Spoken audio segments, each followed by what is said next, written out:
আমাদের জীবনে তখনও হয়তো আমরা খেতে পেতাম, আজকের মতন না হলেও মানুষ দুবেলা হয়তো খেতে পেত, কেউ পেত না। অভাব ছিল, অভিযোগ ছিল, অনটন ছিল, সব ছিল,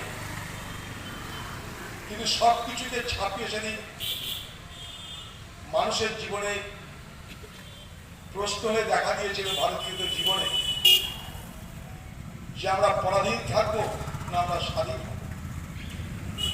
একটা জাতির জীবনে পরাধীনতা সব থেকে বড় কলঙ্ক। আমাদের সব ছিল সেদিন, কিন্তু আমাদেরকে বিভ্রান্ত করা হয়েছিল যে আমাদের কিছু নেই, আমরা কিছু জানি না, আমরা কিছু বুঝি না, আমরা কিছু পারি।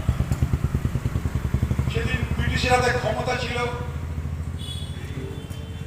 টাকা ছিল, শক্তি ছিল, প্রশাসন ছিল, পুলিশ ছিল, মিলিটারি ছিল, অস্ত্র ছিল, রাইফেল ছিল, বন্দুক ছিল। উল্টো দিকে সাধারণ মানুষ,